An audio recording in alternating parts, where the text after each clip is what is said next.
ইতিমধ্যেই গোটা পশ্চিমবঙ্গ জুড়ে বন্ধ হয়ে যাচ্ছে লক্ষ লক্ষ রেশন কার্ড। হ্যাঁ বন্ধুরা, আপনাদের রেশন কার্ডও বন্ধ হয়ে যেতে পারে যদি আপনারা এই ছটি ভুল করেন।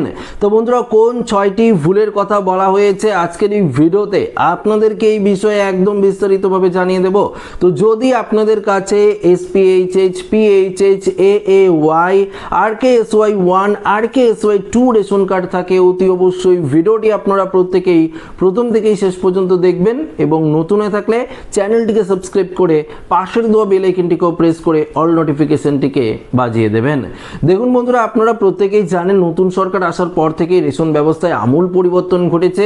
দেখুন, আটা বন্ধ করে দিয়ে গম চালু করেছে, চালের পরিমাণ অনেকটাই কমিয়ে দেওয়া হয়েছে, গমের পরিমাণ বাড়িয়ে দেওয়া হয়েছে। পাশাপাশি রেশন কার্ডও কিন্তু বন্ধ করা হচ্ছে। যাদের SIR থেকে নাম ডিলিট হয়েছে তাদের রেশন কার্ড বন্ধ করে দেওয়া হচ্ছে। বিশেষ করে যৌথ পরিবারের ক্ষেত্রেও অনেকের ক্ষেত্রে দেখা যাচ্ছে রেশন কার্ড বাতিলের যে খবর সেটাও কিন্তু উঠে এসেছে। আপনারা যারা রেশন নিচ্ছেন, রেশন ডিলারে এখানে গেলেই দেখতে পারবেন যে প্রচুর রেশন কার্ড কিন্তু বাতিল করার সিদ্ধান্ত নেওয়া হয়েছে। তো বন্ধুরা, কোন 6টি ভুলের কথা বলেছে, যদি আপনারাও এই 6টি ভুল করেন তাহলে কিন্তু আপনারাও আগামী মাস থেকে রেশন পরিষেবা পাবেন না এবং আপনার রেশন কার্ড কিন্তু বাতিল করে দেওয়া হবে। তো বিস্তারিত আমরা প্রতিবেদনও দেখে নেব। এখানে বলেছে রেশন কার্ড থাকলেই আজই যাচাই করুন যে এই 6টি বিষয়, অর্থাৎ নাম, Aadhaar card link, mobile number update না থাকলে বন্ধ হতে পারে সরকারি প্রকল্পের সুবিধা। দেখুন এখানে কি বলেছে, ভারত সরকারের আর্থিকভাবে পিছিয়ে পড়া মানুষদের জন্য গণবন্টন ব্যবস্থার মাধ্যমে বিনামূল্যে ভর্তুকি চাল, গম, চিনি এগুলো কিন্তু আপনারা রেশন মাধ্যমে কিন্তু পেয়ে যান। তবে বর্তমানে রেশন কার্ড শুধু খাদ্য সামগ্রী পাওয়ার নথি নয়, বিভিন্ন কেন্দ্রীয় রাজ্য সরকারি প্রকল্পের সুবিধা পাওয়ার ক্ষেত্রেও গুরুত্ব দিন দিন বাড়ছে কিন্তু এই রেশন কার্ডের। তাই এতে কোনো ভুল বা অসম্পূর্ণ তথ্য থাকলে বঞ্চিত হতে পারেন সরকারি প্রকল্প থেকেও। আপনি রেশন কার্ডের পরিবারের প্রতিটি সদস্যের নাম সঠিকভাবে উল্লেখ রয়েছে কিনা তা আগে থেকেই যাচাই করে রাখা জরুরি। পরিবারের নতুন সদস্য যুক্ত হলে বা কারো মৃত্যু হলে সেই তথ্য দ্রুত আপডেট করে কিন্তু আপনাদের নিতে হবে, নইলে ভবিষ্যতে সরকারি সুবিধা পেতে আপনারা কিন্তু সমস্যায় পড়বেন। বর্তমানে অনেক ক্ষেত্রে রেশন কার্ডের সাথে আধার সংযুক্তিকরণ বাধ্যতামূলক হয়ে গেছে। যদি এখনো পর্যন্ত আধার লিঙ্ক না করিয়ে থাকেন তাহলে দ্রুত তা সম্পূর্ণ করে ফেলা উচিত। এর ফলে পরিচিত যাচাই সহজ হয় এবং বিভিন্ন সরকারি প্রকল্পের সুবিধা পেতে আপনাদের কিন্তু সুবিধা হয়। তবে দেখুন, যদি আপনারা রেশন কার্ডের সঙ্গে আধার কার্ডের লিঙ্কটি না করেন তাহলে কিন্তু আপনার রেশন কার্ড ইনঅ্যাক্টিভ দেখাবে, বাতিলও পর্যন্ত হয়ে যাবে।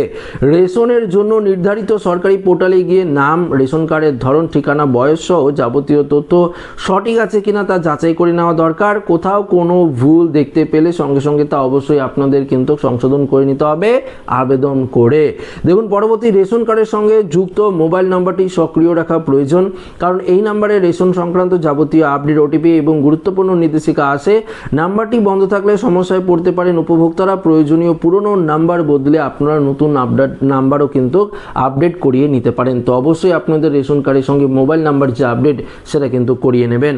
রেশন কার্ডে থাকা যে কোনো ধরনের ভুল ভবিষ্যতে সরকারি পরিষেবা পেতে গিয়ে সমস্যার কারণ কিন্তু হতে পারে।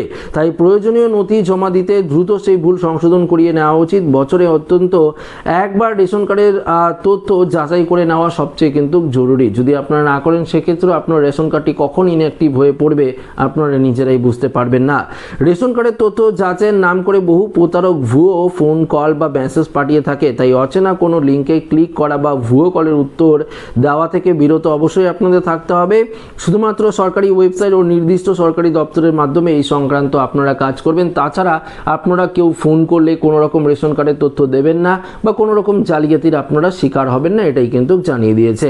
যৌথ পরিবারের ক্ষেত্রে অনেক সময় যোগ্য উপভোক্তারা রেশন তালিকা থেকে বাদ পড়ে যাচ্ছেন বলে অভিযোগ উঠেছে। এই সমস্যা নিয়ে ইতিমধ্যেই রেশন ডিলারদের তরফ থেকে বাতিলের দাবি তুলে চিঠি দেওয়া হয়েছে। তাই যৌথ পরিবারের উপভোক্তাদের ক্ষেত্রেও তথ্য যাচাইয়ের প্রয়োজনীয়তা আরও কিন্তু দিন দিন বাড়ছে। যদি আপনারা যৌথ পরিবার হয়ে থাকেন এবং আপনারা আলাদা খাচ্ছেন কিন্তু রেশন কার্ডটি আপনারা ভাগ করেননি, সেক্ষেত্রে কিন্তু আপনারা সমস্যায় পড়তে পারেন। তাই আপনারা রেশন কার্ডটি ভাগ করতে পারেন। দেখবেন আপনারা রেশন কার্ডের ওয়েবসাইটে গিয়ে রেশন স্প্লিট বলে লেখা রয়েছে, সেটি কিন্তু আপনারা চুজ করে নিজেরাই কিন্তু রেশন কার্ড ভাগ করে নিতে পারেন। রেশন কার্ডের কোনো তথ্য কোনো রকম ভুল বা অসামঞ্জস্যপূর্ণ থাকলে তা সময় মতো সংশোধন না করলে বিভিন্ন কেন্দ্রীয় ও রাজ্য সরকারি যে প্রকল্পগুলো রয়েছে এই প্রকল্পগুলো থেকে কিন্তু আপনারা বঞ্চিত হতে পারেন। যেমন আমি আপনাদেরকে বলছি এই আয়ুষ্মান ভারতের যে কার্ড, সেই কার্ড কিন্তু রেশন কার্ডের মাধ্যমে দেওয়া হচ্ছে। আপনারা তো এটা জানেন অনেকেই। যদি আপনাদের রেশন কার্ড ইনঅ্যাক্টিভ থাকে, বন্ধ থাকে, সেক্ষেত্রে আপনার আয়ুষ্মান ভারতের কার্ড কিন্তু বা আয়ুষ্মান ভারতের যে ফর্ম সেটা কিন্তু আশাকর্মীরা নিয়ে আসবে না। তাই রেশন কার্ডটি অ্যাক্টিভ অবশ্যই আপনাদের করতে হবে, না হলে আপনারা রাজ্য সরকারের আরও যে বিভিন্ন প্রকল্পগুলো রয়েছে সেই প্রকল্পগুলোর সুবিধা কিন্তু আপনারা হারিয়ে ফেলবেন, এমনটাই কিন্তু রাজ্য সরকারের তরফ থেকে জানিয়ে দেওয়া হয়েছে। তো আশা রাখবো ভিডিওটি প্রত্যেকের ভালো লেগেছে। ভিডিওটি ভালো লাগলে লাইক করবেন, বন্ধুদের সাথে শেয়ার করবেন, নতুন হয়ে থাকলে চ্যানেলটিকে সাবস্ক্রাইব করে আমাদের সঙ্গে জুড়ে থাকবেন। ধন্যবাদ।